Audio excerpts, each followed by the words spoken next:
हम ये सवाल इसलिए पूछ रहे हैं कि पिछले चुनाव में चुनाव आयोग ने अपील की थी कि वरुण गांधी को टिकट न दिया जाए ऐसी ही भाषा के आधार पर, और पूरी पार्टी आयोग के पीछे पड़ गई थी। इसलिए यह सवाल हमें पूछना पड़ रहा है कि आप तो आदर्श आचार संहिता को मानते भी नहीं है शायद।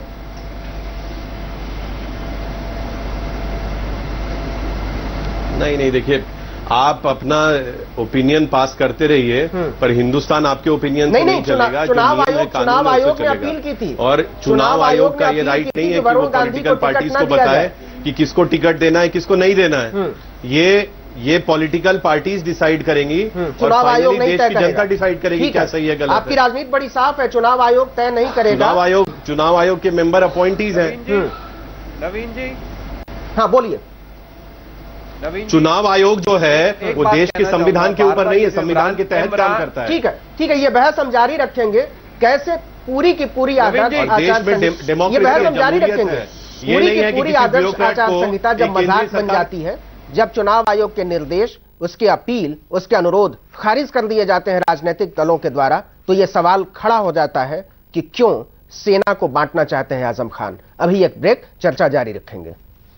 कारगिल की पहाड़ियों को फतह करने वाला कोई हिंदू नहीं था, बल्कि कारगिल की पहाड़ियों को नारे तकबीर अल्लाह अकबर कहकर फतह करने वाले मुसलमान को थे।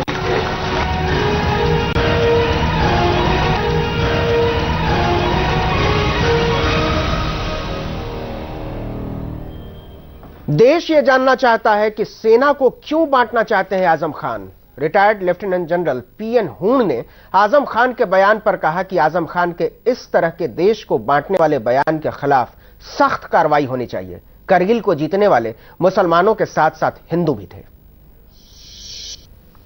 जो मैंने सुना है, मैं तो बिल्कुल मेरे बाल खड़े हो गए थे कि आजम जो कि एक हिंदुस्तानी है, इधर का है, इंडिया का है, वो ऐसी बात करे कि वो डिवाइड कर दे कि जो कारगिल की लड़ाई थी वो मुसलमानों ने जीती। अरे मैं कहता हूं हाँ जीती, पर हिंदू भी तो है ना, इधर कोई हिंदू मुसलमान नहीं है फौज में। अगर कोई सोचता है कि इधर फौज में हिंदू और मुसलमान है, ये भूल जाओ, हम एक हैं। हम और हमारे फौज में मैं आपको बताऊं कि मिक्स्ड यूनिट्स हैं, और मिक्स्ड यूनिट्स में जिस दिन समझो कि कोई मुस्लिम फेस्टिवल है, ईद है, ये है, तो हम जाते हैं मॉस्क में, मस्जिद में हम सब जाते हैं, और ये भी आते हैं।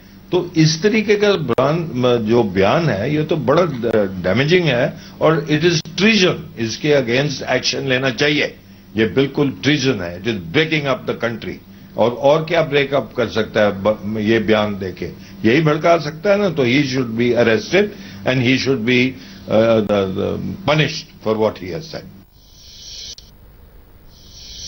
जवीद शर्गिल जी, इमरान मसूद आपको प्यारे लगते हैं, रमेश बिदुड़ी और हुकुम सिंह बीजेपी को प्यारे लगते हैं, तो सबके अपने अपने प्यारे मौजूद हैं, और आप चाहते हैं कि पूरा देश बदल जाए, कोई अलग तरीके की बात ना हो।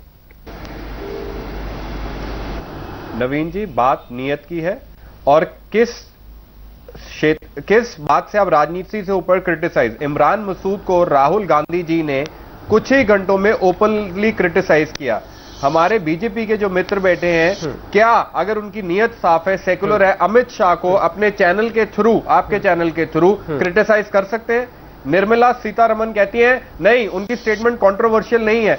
ये कहना कि पानी खाने के बगैर चल सकता है पर बदला लेना होगा, आज आपके चैनल के जरिए ये क्रिटिसाइज करते हैं। अमित शाह अमन सिन्हा जी क्रिटिसाइज हम इमरान मसूद की स्टेटमेंट अमन सिन्हा जी क्रिटिसाइज कर रही है। इतना नैतिक साहस दिखाएंगे या इसकी जरूरत नहीं समझते? देखिए, जहां तक मेरी जानकारी है, राहुल गांधी जी ने ही टिकट उनको दिलवाया है वहां से चुनाव लड़ने के लिए, और उनके खिलाफ कोई एक्शन भी नहीं लिया गया है। तो आप जो है अपना हाई मोरल ग्राउंड लेने की जो कोशिश कर रहे हैं, उसमें तथ्य कुछ नहीं है। और आप लोग बार बार जो है अमित शाह जी की स्टेटमेंट को इक्वेट कर रहे हैं। मैं आपको बताना चाहूंगा कि उन्होंने किसी वायलेंस की या किसी तरह की उसकी बात नहीं की है। ये कह रहे थे कि काट काट के फेंक देंगे, कोई कह रहा है समुद्र में फेंक देंगे, कोई ये कह रहा है, कोई वो कह रहा है। आज तक एक एक्शन नहीं हुआ किसी भी कांग्रेस पार्टी के नेता के। अमित शाह बेल पे हैं, जवानी खर्चा कर रहे हो, यहाँ पे आके उसके बाद मतलब ठीक है, नहीं, यहाँ पे सीधा हाँ या ना में जवाब दीजिए। अब क्रिटिसाइज करते हैं कि नहीं अमित शाह की स्टेटमेंट हो गई। चलिए, और जो अमित शाह जी ने कहा, आप लोग बार बार कह रहे हैं, उन्होंने किसी वायलेंस की बात नहीं की। एक सामान्य तौर पे हर चुनाव में कहा जाता है कि आपकी हर चीज का जवाब आप वोट के जरिए दीजिए, एक डेमोक्रेटिक डिस्कोर्स में, और उन्होंने यही कहा कि आपको जो करना है वो अपने वोट के जरिए करिए। जयवीर शेरगिल, वोट के शब्द वोट मिसिंग था उनके बयान में, शब्द वोट कहीं नहीं आया उनके बयान में। नहीं, ठीक है, लेकिन उन्होंने कहा रात को, एक रात पहले गांधी कॉलोनी में मीटिंग बुला के कहा बदला लेना है। सवाल शब्द वोट नहीं आया। अमन सिन्हा जी और जयवीर शेरगिल जी, सवाल यहां न हुकुम सिंह का है, न सवाल इमरान मसूद या रमेश बिधुड़ी का है। हम एक बिग पिक्चर की बात कर रहे हैं। सवाल देश का है, और देश के मुद्दों को, देश के असली मुद्दों को चुनाव से गायब कर दिया गया है। जो है ये किस समाज में ये टॉलरेट किया जाएगा? नवीन जी, बात यह है, नवीन जी, बात यह है देश के असली मुद्दे। आप किसी की मैनिफेस्टो देखिए, जैसा हमारे आर्मी से जो वो भी कह रहे थे, आप डेवलपमेंट की मुद्दे देखिए। बीजेपी एक ऐसी पार्टी है जो पोलिंग से 2 दिन पहले मैनिफेस्टो इशू कर रही है, तो उनकी सीरियसनेस यहां से पता लग जाती है। किसी भी रैली में, चाहे वो समाजवादी पार्टी हो, कोई भी हो, उसको जाके फ्यूचर विजन, एक्शन प्लान, पढ़ाई को नौकरी में कैसे तब्दील करना, आप 2 दिन पहले मैनिफेस्टो लॉन्च करके क्या जानना चाहते हैं लोग आपके वोट करने का एफर्ट हो रहा है। बार बार हर एक भाषण में कोई भी सोनिया गांधी और राहुल गांधी का एक भाषण नहीं रहता है जिसमें वो कम्युनलाइज करने की बात ना करें। अब समय कम रह गया, सारे मेहमानों के पास हमें जाना होगा। लेफ्टिनेंट जनरल शंकर प्रसाद के पास चलेंगे। शंकर प्रसाद हो गया 2002 की बात, छोटा सा जवाब लेते हैं। जब सुप्रीम कोर्ट ने एक्विट कर अमन सिन्हा जी और जयवीर शेरगिल जी आपके पास आएंगे थोड़ी देर के लिए। एविडेंस नहीं है, शंकर प्रसाद से आके बात करें कि विकास के मुद्दों पर बात नहीं हो रही है, तो जाके अपने नेता को बताइए। ठीक है, सोनिया गांधी और राहुल गांधी को क्यों नहीं विकास के मुद्दों पर बात कर रहे हैं, क्यों कम्युनल लाइन पे बात कर रहे हैं? नहीं, उस पर बात आएगी। शंकर प्रसाद जी, एक छोटा सा कमेंट आपसे चाहते हैं कि ठीक है, सेना पर यह सवाल उठा है, आप यहाँ बैठ के डिस्कोर्स दे रहे हैं, जाके बताइए ना अपने नेता को। ठीक है, गंभीर सवाल, कम्युनलाइज कर रहे हैं। आपकी बात सुन ली गई, आपकी बात पूरी हो गई।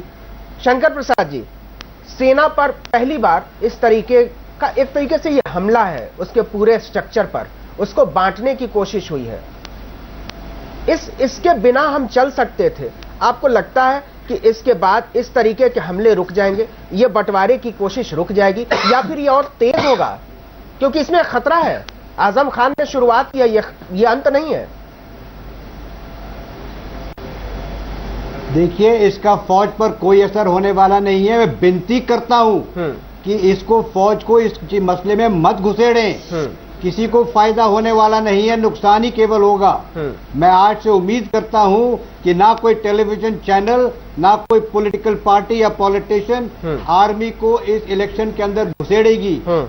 कृपा करके आर्मी को छोड़ दीजिए अपने काम के ऊपर, और उस पर भरोसा कीजिए कि वो देश की रक्षा करेगी हर हालत में, चाहे कोई भी पॉलिटिकल पार्टी पावर में आ जाए। ठीक है, रजिया नवाज जी देश के रक्षा मंत्री रहे हैं मुलायम सिंह यादव, उनकी पार्टी के नेता हैं। आप लोग समझाएंगे, खान को समझा लेंगे इस बात के लिए कि वो कहेंगे नहीं, गलती हो गई हमसे? बिल्कुल बिल्कुल बिल्कुल बिल्कुल, ये लोग बैठ के आपस में बात करेंगे। हमें उम्मीद भी यही है कि बात करेंगे आपस में। ठीक है, चलिए अमन सिन्हा जी, एक छोटा सा सवाल।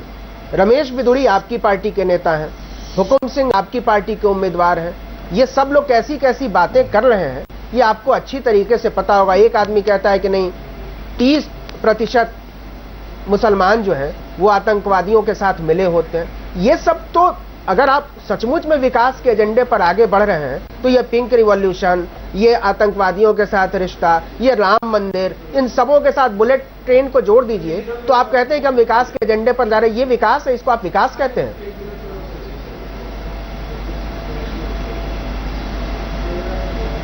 पहले तो मैं ये बताना चाहूंगा कि ऐसा किसी ने नहीं कहा, ये आप मिस कोट कर रहे हैं, कुछ 30% ये और जो भी है। और दूसरा, जहां तक आपकी पिंक आपने सुना नहीं शायद रमेश बिधुड़ी को, वो भी हमारी कोई खाली आस्था का मुद्दा नहीं है, उसमें इकोनॉमिक्स भी इन्वॉल्व है।